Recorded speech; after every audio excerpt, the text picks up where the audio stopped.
Swastiastu.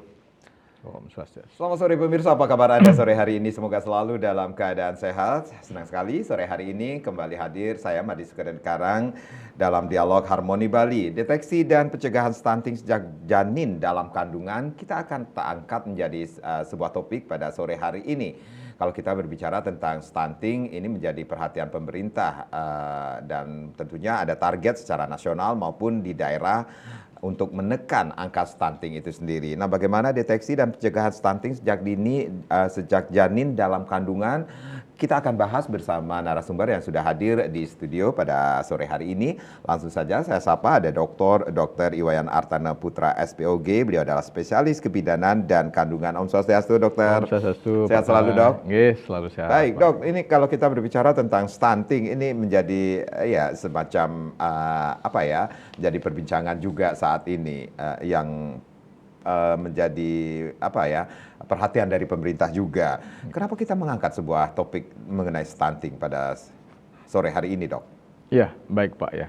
Jadi stunting ini ya akhir-akhir ini kan pemerintah ya, khususnya di Indonesia itu angka stunting itu masih tinggi ya. Karena target dari WHO sebetulnya adalah angka stunting itu harus di bawah 20%. Nah, negara kita itu masih di atas 20%. Jadi tepatnya tahun 2021 itu 24 kalau nggak salah, kemudian turun 2022 menjadi 21, sekian persen lah. Jadi masih di atas 20% secara nasional, Pak ya. Kemudian untuk kita di Bali mungkin pencapaiannya sudah sangat bagus ya. Jadi sudah di bawah angka nasional yaitu kalau nggak salah terakhir itu rata-rata seluruh Bali itu 8% ya. Tapi mungkin setiap kabupaten itu berbeda-beda, tapi secara umum di Provinsi Bali sekitar 8%. Jadi sudah menurun dari 10, sekian persen menjadi 8%. Jadi bisa dikatakan ini kalau kita baca di beberapa literasi ini, Bali juga merupakan angka stunting yang paling rendah se-Indonesia, seperti betul, itu, Pak. Dokter.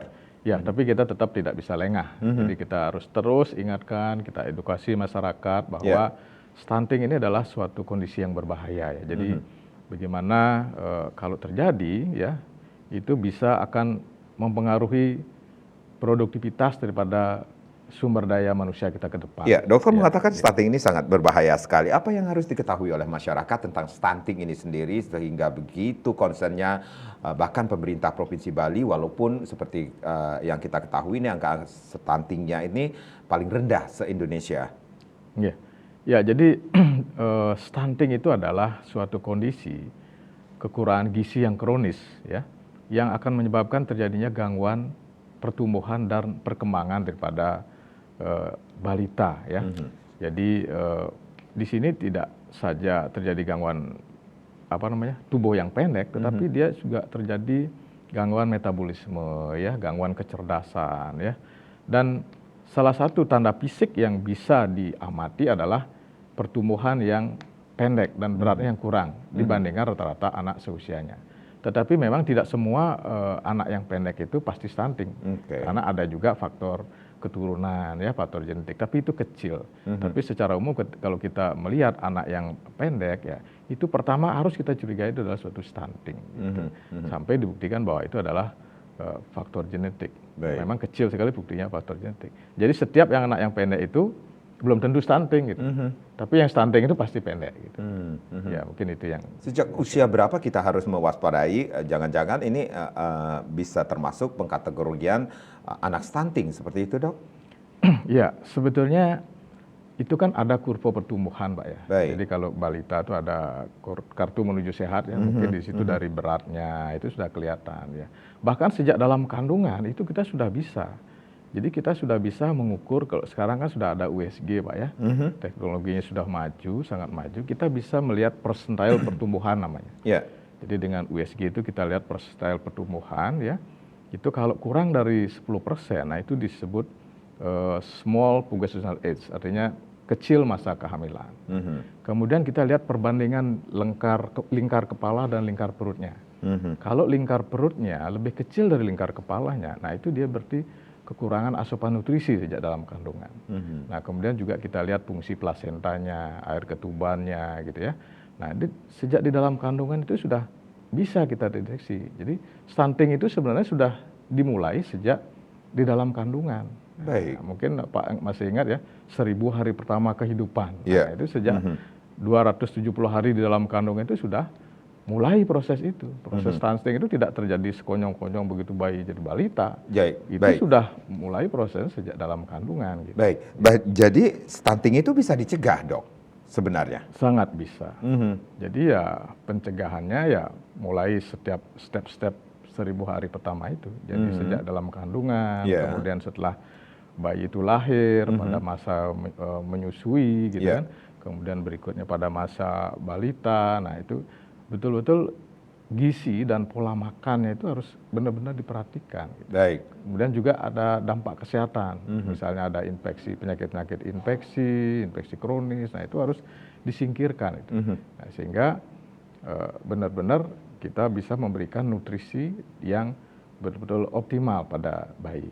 Berarti bisa dikatakan hal yang perlu diketahui menjadi fokusnya adalah sang calon ibukah yang sebelum mengandung anak tersebut, Dok? Betul, Pak. Jadi begini ya. Apa yang harus dilakukan? Ya, jadi yang menentukan pertumbuhan bayi di dalam kandungan itu sebenarnya adalah kondisi plasentanya. Jadi plasenta itu boleh dikatakan seperti akarnya pohon ya. Jadi kalau pohon itu akarnya terbentuk bagus, kuat dan merambat kemana-mana itu kan akan bagus. Ya. Demikian juga plasenta. Jadi ketika bayi di dalam kandungan, jadi yang menangkap nutrisi dari rahim ibu dan membawanya ke bayi itu adalah plasentanya. Nah, jadi yang pertama harus diperhatikan adalah kesehatan ibu pada saat akan mengandung.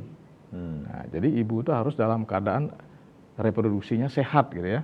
Jadi secara gizinya bagus ya. Kemudian tidak mengalami anemia gitu misalnya. Nah, kemudian tidak kekurangan mikronutrien, kalsium, asam folat, ya, zat besi. Nah, segala macam itu harus dicukupi sejak sebelum merencanakan kehamilan. Demikian juga penyakit-penyakit ibu ya, seperti yang paling penting adalah penyakit-penyakit kronis, Pak. Seperti misalnya diabetes ya. Kemudian juga ada hipertensi, ya, kemudian penyakit jantung, kemudian adanya infeksi-infeksi lain yang kronis ya. Nah, itu harus sudah clear sejak awal sebelum merencanakan kehamilan. Itu sudah paling tidak kalau gula darah misalnya terkontrol, gitu ya. Kemudian ada misalnya penyakit infeksi itu sudah diobati. Kemudian kalau tekanan darah tinggi itu sudah terkontrol. Atau penyakit kronis autoimun seperti lupus itu namanya, itu sudah dijaga jangan sampai dalam keadaan flare. Nah, itu harus betul-betul diperhatikan di samping gizinya. Nah, kemudian dengan demikian pembentukan plasenta itu akan bagus dia ketika pertama kali tumbuh, yang dibentuk dulu adalah plasenta gitu. Nah, ketika di kandungan ibu itu sudah bagus, mikronutriennya bagus, sehingga plasentanya itu akan tumbuh dengan bagus. Kemudian plasenta tumbuh bagus, dia akan mampu menyerap nutrisi dengan baik sehingga memberikan nutrisi yang optimal. Itu faktor plasenta. Kemudian yang perlu diperhatikan juga adalah faktor nutrisi ibu selama kehamilan. Jadi ibu itu harus mendapatkan asupan nutrisi yang cukup. Ya, jadi harus ada unsur karbohidrat yang cukup, ya. Kemudian ada protein yang cukup, ya. Kemudian lemak secukupnya. Lemak ini tidak boleh banyak. Kemudian ada mineral dan juga ada vitamin. Nah, ini yang harus dicukupi selama ibu dalam kandungan, ya. Selama janin dalam kandungan, ya. Kemudian berikutnya adalah kontrol penyakit-penyakit. Nah, selama kehamilan itu setiap penyakit itu harus dikontrol juga, ya. Gula darahnya, nah itu harus dicek, ya. Biasanya gula darah ibu itu akan naik kira-kira di usia trimester kedua kehamilan, Pak. Kira-kira 24 minggu ya, 6 minggu. Nah, itu biasanya gula darah naik karena faktor hormon-hormon plasenta itu yang menghambat daripada insulin. Nah, itu. Kemudian penyakit jantung. Nah, itu biasanya akan memburuk pada usia kehamilan 32 sampai 34 minggu. Karena dia faktor peningkatan daripada volume darah yang hampir 2 kali lipat. Nah, itu biasanya akan memberat. Nah, ini yang harus diperhatikan selama kehamilan sehingga bayi itu mendapatkan nutrisi yang optimal. Nah, saya kira seperti itu. Jadi bisa dikatakan dengan apa yang dokter sampaikan tersebut, pencegahan stunting bisa dilakukan sejak janin masih dalam kandungan seperti itu, Iya, Dok. betul. Jadi harus direncanakan bahkan sebelum merencanakan kehamilan. Kalau misalnya Ya. usia sang ibu mempengaruhi nggak sih, Dok? Sangat mempengaruhi, Pak. Nah, jadi usia ibu itu juga disarankan agar hamil itu jangan sampai lewat dari 35 tahun ya. Jadi 35 tahun itu sudah di bawah 35 tahun itu harus sudah selesai. Jadi tugas seorang ibu untuk hamil ya. Dan usia terendah ya harus di atas 20 tahun ya. Nah, itulah fase-fase reproduksi yang sehat gitu ya. Karena kalau di atas itu, di atas 35 tahun, jadi akan terjadi risiko peningkatan penyakit-penyakit ibu ya, terutama penyakit kardiovaskuler ya, seperti penyakit hipertensi, diabetes ya, kemudian cenderung obes juga kan ya. Kemudian pada bayi itu juga akan terjadi risiko kelainan kromosom, Pak. Mungkin Bapak pernah mendengar Down syndrome ya, nah itu risikonya akan meningkat di atas usia 35 tahun ya. Down syndrome ini juga akan mempengaruhi pertumbuhan, pada kasus-kasus tertentu dia akan pertumbuhannya akan terganggu juga gitu, Pak. Walaupun tidak semua Down syndrome itu pertumbuhannya terganggu. Gitu. Kemudian ada penyakit lain juga, ada sindrom-sindrom yang lain ya, sindrom Patau ya, ya macam-macam lah, trisomi 13, trisomi 18 segala macam. Nah, itu semuanya akan meningkat ketika usia ibu di atas 35 tahun, Pak. Ya. Jadi itu tetap usia ibu sangat penting. Begitupun juga dengan usia yang minimal seperti itu, Dok, yang harus diperhatikan. Kalau di bawah itu yang rawan sekali akan terjadinya hal-hal yang tidak kita inginkan terhadap janin nantinya kelahiran bayi itu, Dok. Iya betul. Kalau ibu hamil dengan usia sangat muda ya, sering kita sebut dengan premi muda ya. Nah, itu seringkali organ-organ kandungan itu belum matang istilahnya, belum terbentuk dengan belum matang ya, belum mature istilahnya. Mungkin terbentuknya sudah, tapi mature-nya belum. Kemudian juga adalah yang dominan adalah faktor psikologis. Jadi usia ibu yang di bawah 20 tahun itu kan masih ya anak-anak lah sebetulnya. Jadi masih suka apa namanya? Mungkin tanggung jawab sebagai seorang ibu itu masih belum begitu dihayati lah gitu, Pak. Jadi di situ masih seringkali kadang-kadang masih banyak menolak kehamilan, tidak siap untuk hamil. Nah, itu akan terjadi penelantaran ya, akan terjadi agak sulit lah kita memberikan edukasi ya, kalau anak itu kan ya masih mendekati anak-anak sebetulnya, apalagi kalau hamilnya 17 tahun, nah itu 16 tahun, nah itu. Dan cenderung ada penyakit-penyakit juga seperti rawan terjadi preeklamsia gitu kan. Nah, itu komplikasi persalinan juga akan banyak. Nah, makanya kita menyarankan jangan sampai menikah terlalu muda gitu, Pak. Dan menikah pun jangan terlalu tua. Dewasa. Jangan terlalu tua, jangan juga terlalu muda seperti itu. Baik, Dr. Artana, nanti kita akan lanjutkan lagi perbincangan deteksi dan pencegahan stunting sejak janin dalam kandungan. Pemirsa, di sesi berikutnya silakan Anda yang ingin bergabung bersama kami, ingin bertanya lebih banyak lagi mengenai topik kita, ataupun mungkin Anda mempunyai permasalahan khususnya bagi ibu-ibu yang saat ini sedang mengandung atau memang merencanakan untuk mempunyai bayi. Nah, ini kesempatan Anda nanti bertanya lebih banyak lagi bersama Dr. Wayan Artana Putra di 0361894800 dan juga di 0361894841 sesaat lagi.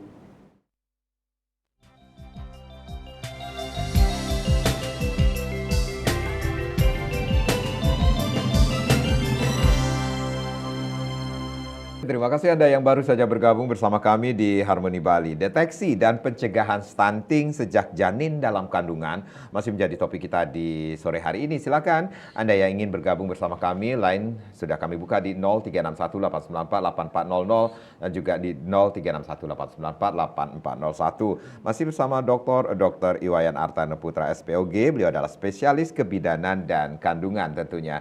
Dok, kalau kita berbicara tentang hal-hal yang perlu kita ketahui bahwa stunting bisa dicegah sejak janin dalam kandungan. Ada hal yang harus kita ketahui ketika seorang ibu yang hamil ini bisa saja anaknya yang lahir bisa stunting, kondisi plasenta, kemudian faktor nutrisi saat ibu hamil dan juga kontrol penyakit-penyakit yang bisa saja terjadi pada saat kehamilan tersebut, ya, Dok ya. Betul, ya. Baik. Nah, Dok, ini seorang ibu yang saat sudah merencanakan kehamilan ini sendiri, sejak kapan harus memeriksakan kehamilan tersebut, Dok? Oh, ya, baik. Ini pertanyaan yang sangat bagus sekali ya. Jadi sebetulnya ketika seorang ibu sudah merasa akan hamil ya, biasanya kan ibu itu telat haid gitu ya. Biasanya ibu itu kan nyatet tanggal haidnya sekian ya. Nah, ketika telat haid, biasanya 2 minggu telat haid, nah itu biasanya sudah mulai ada gejala-gejala gitu kan, kayak mual gitu kan. Kemudian nah, itu harus sudah memeriksakan diri ke dokter atau para medis ataupun bidan ya. Tujuannya pertama adalah memastikan apakah telat haid ini benar-benar suatu kehamilan apa tidak gitu ya. Kan banyak juga telat haid ternyata bukan hamil gitu ya. Nah, ada misalnya gangguan hormon, nah itu dia belum tentu hamil. Ya, ketika telat haid 2 minggu lah, itu paling cepat, itu sudah bisa. Nah, itu bisa dilakukan, mungkin tes kencing sudah akan terlihat adanya tanda positif ya. Kemudian pemeriksaan USG pada awal kehamilan itu penting, Pak. Karena untuk memastikan apakah sudah ada tanda-tanda kantung gestasi di dalam rahim. Nah, ini yang penting. Karena kadang-kadang bisa juga kantung gestasi itu tumbuh di luar rahim gitu kan. Nah, itu namanya hamil di luar kandungan. Nah, jadi pada trimester pertama awal ini penting untuk melakukan pemeriksaan kehamilan. Pertama untuk memastikan bahwa itu sudah ada kantong gestasi di dalam rahim. Ya. Kemudian untuk memastikan umur kehamilan. Nah, ini umur kehamilan ini adalah suatu patokan kita menilai pertumbuhan dan perkembangan janin di dalam rahim. Karena kalau umur kehamilannya tidak tahu, bagaimana kita tahu ini beratnya sesuai enggak dengan umurnya, kan gitu kan? Nah, seringkali kalau ibu-ibu itu datang di usia pertengahan, 8 bulan gitu, kadang-kadang datang ke praktek itu, saya disuruh USG, dok kapan bayi saya lahir? Nah, itu agak susah gitu. Karena kita nggak tahu patokan umur kehamilan dia berapa sebenarnya gitu. Jadi harus ada titik awalnya dulu harus kita tentukan. Oh, ini ketika usianya sekitar di bawah 8 minggu, itu paling bagus untuk menentukan usia kehamilan.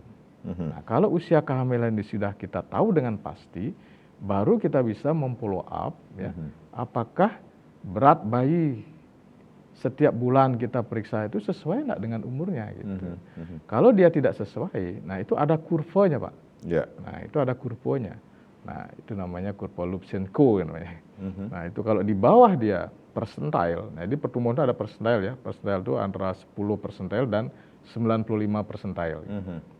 Nah, kalau kurang dari 10 persentile, nah itu dia sudah terdeteksi ada gangguan pertumbuhan. Ya, jadi syaratnya harus kita tentukan dulu usia kehamilan. Nah, kalau enggak tahu usia kehamilan, kita nggak bisa menghitung persentilenya itu. Gitu.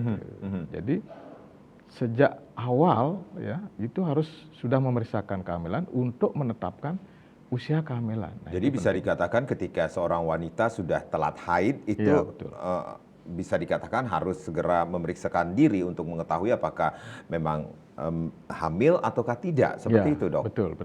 Jadi kalau bisa telat 2 minggu lah gitu. Telat 2 minggu itu paling cepat itu sudah bisa, karena telat 2 minggu biasanya sudah terdeteksi dengan USG. Gitu. Jadi menentukan usia kehamilan itu paling bagus di usia di bawah 8 atau 10 minggu, Pak. Karena kalau sudah di atas itu, kita sangat sulit menentukan secara pasti berapa sebenarnya usia kandungannya itu gitu. Makanya disarankan di awal itu harus sudah ditetapkan usia kehamilannya. Kadang-kadang kan telat haidnya itu bisa saja tidak cocok dengan usia kehamilan. Apalagi ibu-ibu yang haidnya tidak teratur gitu. Atau yang ibu sebelumnya memakai KB suntik tuh biasanya. Nah, itu seringkali haidnya tidak teratur gitu kan. Atau hamil gitu kan. Sering tahunya sudah 8 bulan gitu, sudah 6 bulan kan sering begitu. Nah, itu agak sulit kita memastikan usia kehamilan gitu. Sehingga memastikan apakah beratnya sesuai dengan umur kehamilannya jadi sulit gitu. Baik. Setelah seorang ibu memeriksakan kehamilan, keadaannya dan dinyatakan, oh Anda akan menjadi seorang calon ibu seperti itu. Nah, ini kan kita hubungkan dengan topik kita, yaitu bagaimana mencegah stunting sejak janin dalam kandungan. Nah, apa yang harus dilakukan seorang ibu itu sendiri, dok, untuk mencegah agar tidak mengarah ke arah stunting itu sendiri, dok? Setelah mengetahui bahwa dirinya hamil seperti itu. Ya, baik. Ya, jadi tentu saja yang pertama harus diperhatikan adalah kondisi kesehatan secara umum ya. Ibu harus memelihara kesehatan ya, tidak boleh ada infeksi dimanapun di dalam tubuh ya, termasuk infeksi saluran kencing, infeksi di gigi itu juga bisa mempengaruhi ya. Kemudian juga asupan gizi harus cukup ya. Jadi harus seperti saya bilang tadi, ada karbohidrat, protein, lemak, mineral dan vitamin, dan juga kebutuhan air ya. Jadi jangan lupa ibu-ibu itu juga perlu minum yang cukup ya. Jadi disarankan 1.500 cc sampai 2.000 cc. Jadi 1,5 sampai 2 liter minimal minumnya sehari ya. Karena itu fungsinya juga menjaga supaya air ketubannya bagus gitu ya. Nah kemudian di samping itu juga ibu harus memperhatikan kebersihan diri gitu kan. Jadi higien perawatan itu harus baik. Kemudian juga faktor lingkungan. Nah jadi kalau ibu-ibu yang ada di lingkungan yang polusinya tinggi ya, kemudian ada di lingkungan apa namanya yang tidak bagus lah gitu. Nah itu harus diperhatikan. Jadi kesehatan lingkungan itu juga harus diperhatikan Pak. Nah di samping faktor nutrisi tadi yang utama tentu saja ya. Nah kemudian ya harus secara rutin melakukan pemeriksaan kehamilan. Nah, sehingga kita bisa memantau pertumbuhan janin itu apakah sesuai enggak dengan usianya gitu. Nah itu bisa ada kurva-kurvanya itu Pak ya. Jadi kalau dengan meteran, paling sederhana itu dengan ukur dengan meteran gitu. Jadi tinggi apa namanya rahim ibu itu diukur dengan meter, berapa sentimeter gitu. Kemudian itu ada grafik-grafiknya. Usia sekian harusnya tinggi apa namanya rahimnya sekian, itu ibu bidannya tahu. Itu yang cara yang paling sederhana. Kalau cara yang lebih canggih lagi ya dengan USG. Jadi kita langsung bisa ukur berat badan. Jadi USG itu sendiri bisa dilakukan sejak kehamilan berapa sih dok? USG itu sejak awal kehamilan. Sejak awal kehamilan sudah bisa dilakukan? Iya betul. Jadi pada awal kehamilan adalah menetapkan itu tadi, apakah ibu hamilnya benar-benar di dalam kandungan atau tidak. Karena seringkali ada hamil di luar kandungan yang pecah dan justru membahayakan nyawa ibu juga. Karena terjadi perdarahan di dalam rahim. Itu yang dikhawatirkan. Ya, nah ini ada asupan gizi yang juga harus diperhatikan. Banyak sekali program-program dari pemerintah yang dilakukan untuk mencegah terjadinya stunting ini sendiri. Contohlah seperti gemar ikan, seperti itu dok. Itu seperti itu yang harus dilakukan. Asupan gizi seperti apa yang harus dikonsumsi oleh seorang ibu hamil ini sendiri untuk mencegah terjadinya stunting dok? Iya itu dah. Jadi karbohidrat, nah mungkin sumbernya dari nasi kan gitu, kemudian juga apa namanya tidak harus nasi saja, bisa dari ketela juga bisa, itu karbohidrat juga ya. Kentang itu juga karbohidrat. Kemudian protein, nah protein yang bagus itu adalah yang banyak kandungan omega 3-nya. Jadi ikan, itu dari mana? Dari ikan. Gemar ikan itu kan, nah itu omega 3 itu banyak dari ikan ya, ikan sungai gitu kan. Tapi kalau seafood itu jangan. Nah itu seafood itu biasanya. Kenapa dok? Kolesterolnya tinggi itu Pak. Oh gitu. Ya, apalagi kepiting gitu kan, cumi gitu kan. Itu jangan karena kolesterolnya tinggi dan juga mahal kali ya dok. Ya itu juga. Karena pada ibu hamil itu cenderung metabolismenya berubah. Jadi kolesterol itu cenderung akan lebih tinggi pada ibu hamil, lebih cepat tinggi dia. Nah ini kan biasanya ibu-ibu hamil katanya ini ngidamnya, aduh saya ngidam kepiting, ngidamnya seperti itu. Apa yang harus dilakukan sang suami misalnya? Padahal itu bisa dikatakan jangan dikonsumsi seperti itu, dok. Ya namanya kalau ngidam itu kan ya gimana ya, itu secara medis itu sangat sulit diterangkan sebenarnya ngidam itu. Tapi ini fenomena yang unik di masyarakat. Jadi kadang-kadang ngidam itu memang aneh-aneh gitu ya. Ngidam hal-hal yang tidak boleh. Itu kan itu harus dilanggar seperti itu. Itu yang tapi kalau namanya ngidam kan ya dikasih sedikit aja yang asal dapat kan sudah. Itu mungkin ke arah psikologis gitu ya. Ya asal dituruti keinginannya gitu. Asal jangan berlebihan aja Pak. Mungkin dalam sedikit itu mungkin masih boleh. Ngidam daripada ibunya terus ngidam kepiting 2 kilo gitu. Itu bukan ngidam tapi doyan kali ya. Nah ini faktor lingkungan bisa dikatakan ini juga perilaku hidup bersih dan sehat juga menentukan dok. Sangat menentukan. Karena HBS kalau itu. karena lingkungan yang kotor, nah itu kan sumber ya segala penyakit, nah itu kan sudah umum ya. Termasuknya penyakit-penyakit yang disebarkan oleh binatang ya atau nyamuk segala macam ya. Kemudian juga kelembaban itu kan mempengaruhi ya.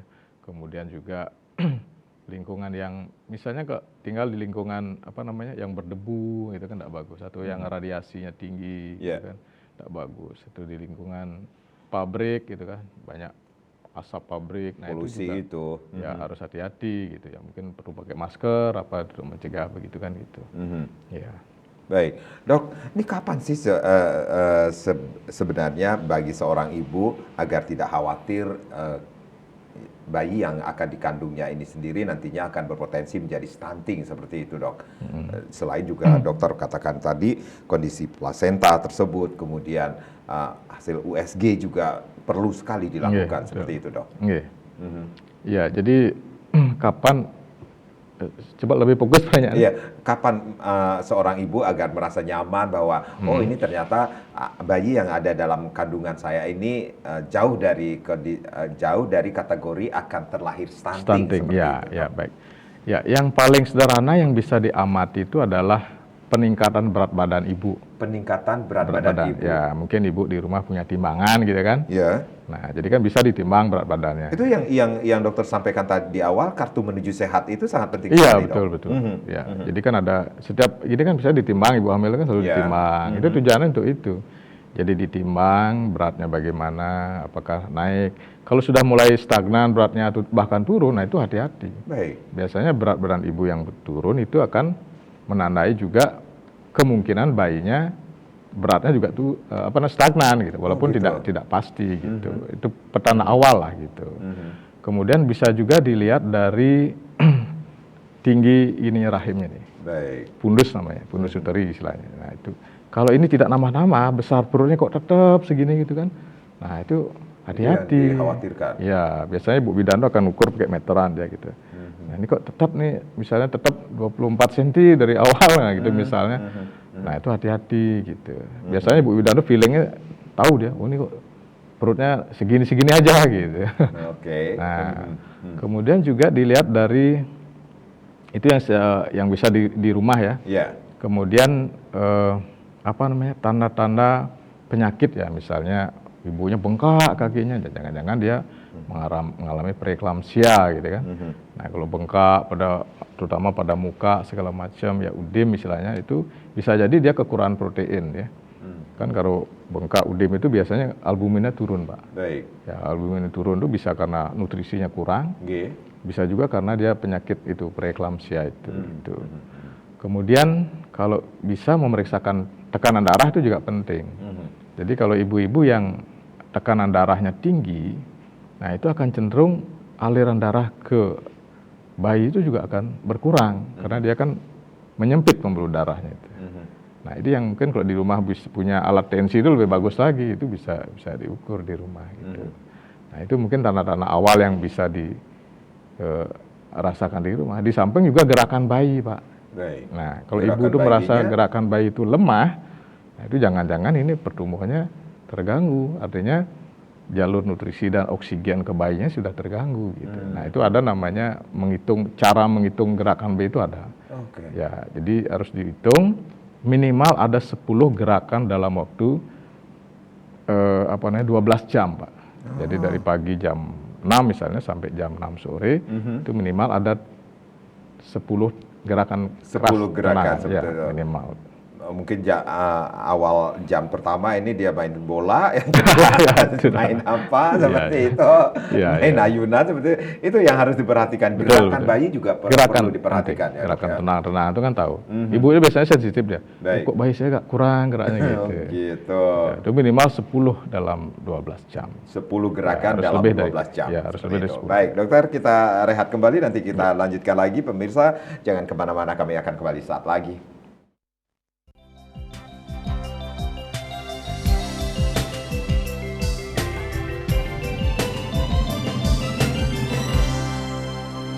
Ya, kita masih dalam dialog bersama Dr. Wayan Artana Putra SPOG, seorang spesialis kebidanan dan kandungan, deteksi dan pencegahan stunting sejak janin dalam kandungan. Masih menjadi topik kita pada sore hari ini. Silakan Anda yang ingin bergabung bersama kami kembali membuka line di 0361 894 8400 dan juga di 0361 894 8401. Dok, ini yang menjadi pertanyaan banyak sekali ibu-ibu yang mungkin saat hamil kemudian kemudian sudah memeriksakan kehamilannya, sudah melakukan hal-hal yang harus dilakukan saat seorang ibu yang sedang mengandung, tetapi sudah divonis, wah ini mengarah ke Gangguan stunting, Iya. gangguan seperti itu, Dok. Betul. Apa yang harus dilakukan, Dok? Apakah bisa diminimalisir agar tidak terjadi hal-hal yang tidak diinginkan oleh Iya. sang ibu itu sendiri, Dok, sejak Iya. janin? Ya, terima kasih, bagus sekali pertanyaan. Jadi begini Pak, jadi kalau di dalam kandungan kita tidak memakai istilah stunting, tetapi gangguan pertumbuhan dalam rahim ya, sering kita sebut dengan Pertumbuhan dalam rahim. IUGR ya. Hmm. Jadi intrauterine growth restriction. Jadi gangguan pertumbuhan di dalam rahim gitu ya. Kalau bahasa Inggrisnya IUGR gitu. Yeah. Nah, ini IUGR ini adalah potensi dia lahir nanti akan lebih kecil dari berat badan bayi standar. Nah, jadi kan ada kurva pertumbuhannya itu ya. Yeah. Nah, ini akan selanjutnya akan berlanjut menjadi stunting gitu. Nah, bagaimana kalau kita sudah mendeteksi adanya IUGR ini ya, gangguan pertumbuhan intrauterin ini di dalam rahim. Nah, kita harus melihat dari faktor apa penyebab dari terjadinya IUGR itu. Yeah. Ya. Kalau IUGR itu dari plasenta, ini yang susah. Ya. Jadi IUGR itu bisa penyebabnya macam-macam, Pak. Yeah. Pertama dari fungsi plasentanya tidak bagus, karena dia tidak bisa menyerap nutrisi dari rahim ibu, nutrisi dan oksigen. Kemudian yang kedua adalah faktor ibunya sendiri, mungkin pola makan yang salah, ya. Kemudian gizinya tidak berimbang atau macam-macam, ya. Nah, itu juga menyebabkan. Kemudian yang ketiga adalah faktor kesehatan ibu secara umum, ya. Mungkin ibu ada penyakit-penyakit tadi ya, seperti hipertensi, diabetes, penyakit jantung, ya, atau penyakit autoimun segala macam. Kemudian yang berikutnya adalah faktor lingkungan itu, ya. Nah, jadi yang bisa dikoreksi itu adalah faktor asupan nutrisi ibu. Nah, kalau faktornya sudah plasenta, ini yang susah, Pak. Karena Susahnya plasenta kenapa, itu Dok? sudah ibaratnya akar itu sudah terlanjur tidak bagus dia. Ini tidak bisa kita maksimalkan lagi karena ibaratnya seperti air itu PDAM itu pipanya sudah terlanjur kecil dia. Baik. Dari awal pembentukan plasenta itu sudah tidak bagus. Nah, ini tidak bisa dikoreksi lagi. Apa yang harus dilakukan ketika tidak bisa dikoreksi lagi, Dok? Nah, kalau faktornya itu plasenta, ya, artinya tidak bisa dikoreksi, kita optimalkan, ya, tetap kita optimalkan nutrisi yang tadi ya dari ibunya, nutrisinya kita optimalkan, Yeah. kita berikan istirahat yang cukup, ya, lebih banyak istirahat miring ke kiri, ya. Yeah. Kemudian kita harus lahirkan bayi itu lebih cepat. Karena kalau dia sudah terlanjur plasentanya fungsinya jelek, nah itu di dalam rahim dia akan kelaparan. Dok, Kelaparan yang lama. ya, ada yang menarik di sini, lahirkan dengan cepat. Berarti ada hal-hal yang harus dilakukan dengan terpaksa seperti Iya itu, betul. Dok? Ya, jadi yang susahnya ini kan kalau dia IUGR itu gangguan pertumbuhannya jauh dari usia kehamilan cukup bulan. Nah, itu masalahnya. Iya. Ya, kalau dia udah dekat cukup bulan ya gampang. Yang susah itu adalah ketika usianya masih pertengahan. Masih 30 minggu, di bawah 32 minggu, itu yang susah. Iya. Kalau kita lahirkan, tentu saja akan melahirkan bayi prematur. Bayi prematur itu juga risikonya berat merawatnya kan. Ada risiko infeksi, perlu inkubator macam-macam, ya. Nah, itu juga susah. Nah, di sini kalau misalnya sangat terpaksa sekali dilahirkan, nah itu ada namanya pemeriksaan Doppler, Pak, ya. Doppler aliran darah, ya. Ketika Doppler itu sudah absent, ya, artinya aliran darahnya sudah sangat jelek. Nah, itu kita harus percepat pematangan parunya. Nah, kita memberikan obat-obat pematangan paru, ya, namanya dexamethasone, ya. Nah, itu kita mempunyai waktu 2 kali 24 jam untuk mematangkan parunya. Jadi kita percepat pematangan parunya gitu. Nah, baru kita lahirkan. Nah, biasanya kalau di antara 32 sampai 34 minggu usianya, kita percepat pematangan parunya, itu biasanya masih prognosisnya masih lumayan, ya, masih bisa diselamatkan.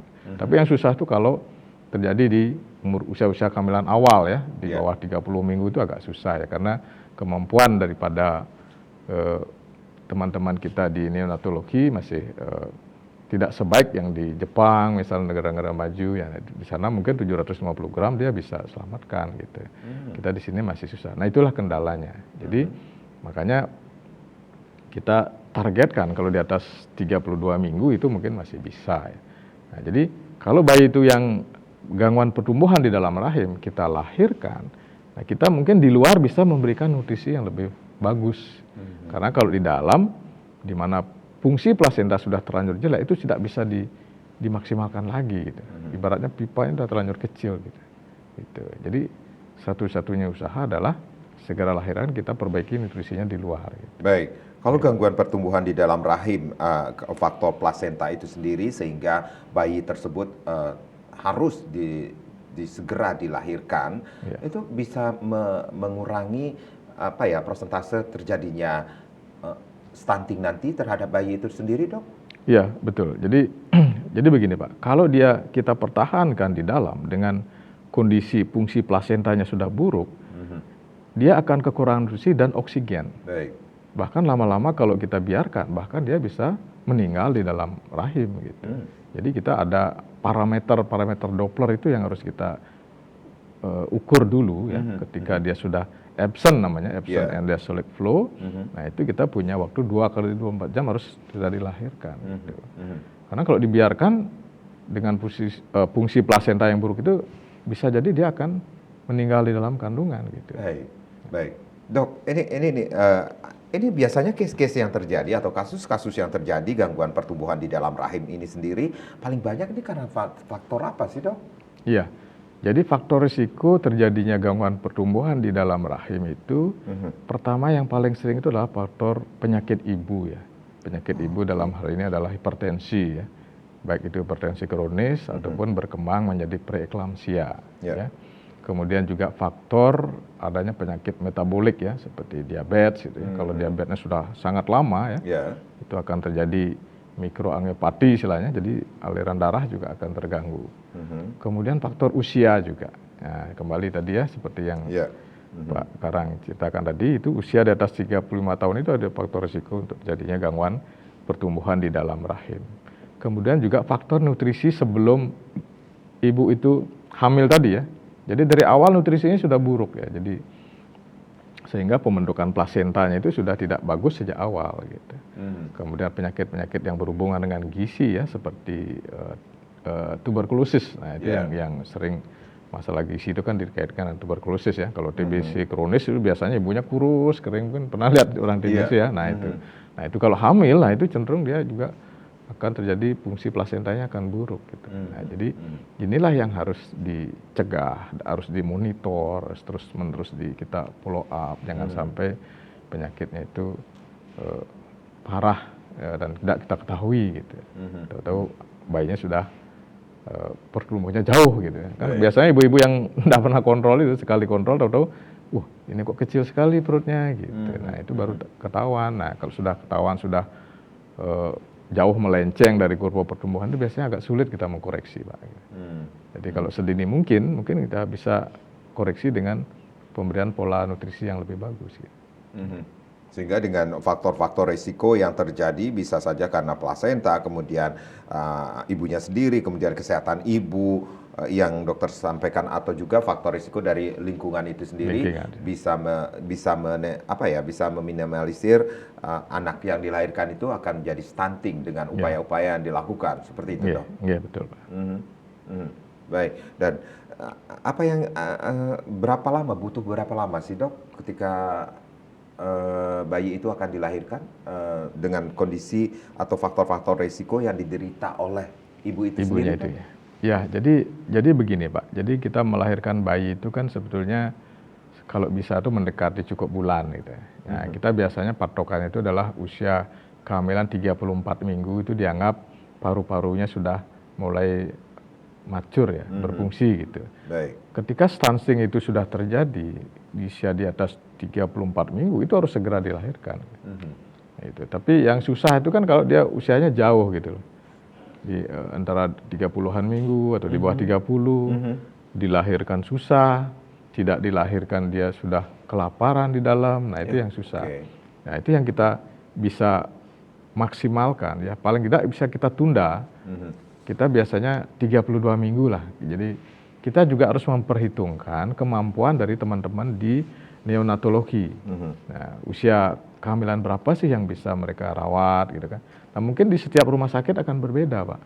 Mungkin kemampuan neonatologi di rumah sakit Sanglah mungkin berbeda dengan di rumah sakit di daerah itu, misalnya di Bangli, di Karangasem. Nah, itu di situ mungkin perlu apa namanya, pengalaman ya, perlu diskusi dengan dokter-dokter anak khususnya neonatologi dia. Enaknya umur berapa dilahirkan gitu kan. Nah, kemampuan mereka itu merawatnya berapa gitu. Nah, sehingga kita membuat suatu apa namanya, policy ya, kapan mulai dilahirkan. Nah, jadi kalau misalnya ekstrim prematur ya, itu mungkin harus dirujuk ke rumah sakit Sanglah, mungkin di sini fasilitas NICU-nya lebih bagus, Pak, gitu. Jadi kalau di daerah ketahuan dia umur-umur 30-an minggu sudah mengalami EOGR, mungkin sebaiknya dirujuk ke rumah sakit Sanglah ya, karena di sana fasilitas NICU-nya sudah lebih bagus, kemampuan tenaganya juga lebih bagus. Mungkin kalau 32 minggu dia sudah berani kita lahirkan, Pak. Ya, tentu saja dengan didahului kita memberikan obat-obat pematangan paru-paru. Karena kalau lahir itu fungsi paru itu yang utama, Pak. Kalau dia sudah bisa bernapas ya, yakin bisa bernapas, intinya baru kita lahirkan. Tapi kalau misalnya fungsi parunya masih belum bagus, kita tidak berani melahirkan, Pak. Gitu. Jadi tetap kita usahakan dalam dulu, dirawat dulu gitu. Ya. Baik. Kalau dengan faktor risiko yang dialami oleh seorang ibu dan harus dilahirkan dengan segera si jabang bayi itu sendiri, berarti ada hubungannya kah nantinya ketika bayi itu sudah lahir dengan 1000 hari sejak kehidupan ini juga, Dok, untuk tidak terjadinya stunting? Iya, artinya gini, Pak. Jadi kita lebih cepat bisa mengkoreksi, Pak. Lebih cepat mengkoreksi. Ya, karena kalau kita biarkan dia stunting lama-lama itu kan dia akan jauh sekali. Ada namanya hipotesis dari Barker. Kalau Barker itu bilang bahwa bayi-bayi yang sudah mengalami kekurangan nutrisi di dalam kandungan, itu setelah dewasa itu dia akan menderita penyakit-penyakit metabolik ya, seperti hipertensi, penyakit diabetes, dan penyakit metabolik lain gitu. Makanya bayi itu sedapat mungkin jangan sampai dia mengalami gangguan pertumbuhan di dalam rahim gitu. Jadi semakin dini kita mengetahui, begitu paru-parunya kita rasa sudah berfungsi dengan bagus, kita lahirkan, Pak. Misalnya kita batasannya 34 minggu ya, kita anggap di atas 34 minggu kita anggap paru-parunya sudah bisa berfungsi bagus lah. Sedangkan hamil cukup bulan itu kan sampai 40 minggu. Jadi kita enggak usah nunggu sampai 40 minggu gitu. Jadi kalau sudah terdeteksi dia mengalami gangguan pertumbuhan di atas 34 minggu, segera kita lahirkan. Kita koreksi di luar, kita berikan nutrisi yang lebih bagus gitu. Karena percuma juga menunggu dia di dalam rahim dengan fungsi plasenta sudah tidak bagus, tetap saja dia akan berfungsi. Gitu. Baik, dokter. Intinya bayi-bayi yang kekurangan nutrisi dalam rahim ini dampaknya ke depan ketika dilahirkan juga akan mempengaruhi bayi itu sendiri. Itu yang harus diketahui oleh masyarakat. Kita rehat kembali, Dok. Nanti kita akan lanjutkan lagi di perbincangan di Harmoni Bali, deteksi dan pencegahan stunting sejak janin dalam kandungan. Masih akan kembali sesaat lagi.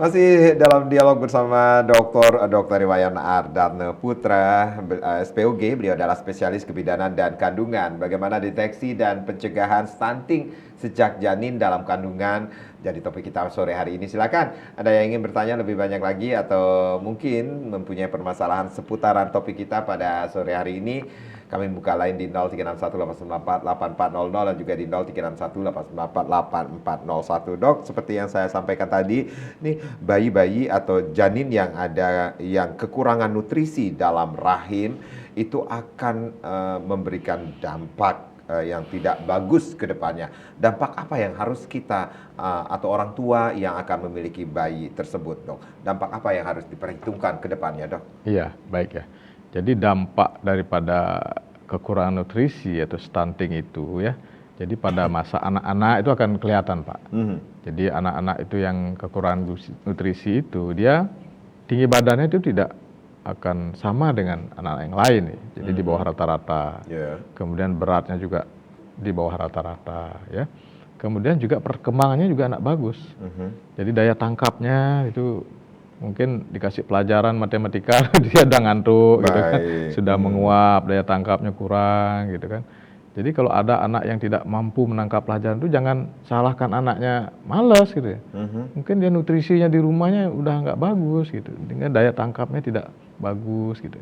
Biasanya anak itu cenderung pendiam gitu kan. Baik. Jadi tidak tidak kreatif gitulah dengan yang lain ya.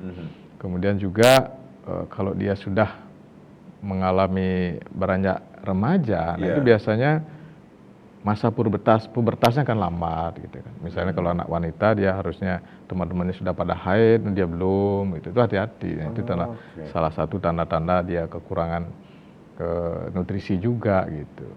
Ya, jadi kemudian pertumbuhan tulang-tulangnya juga pasti tidak akan bagus gitu kan. Nah, tulangnya tipis gitu kan.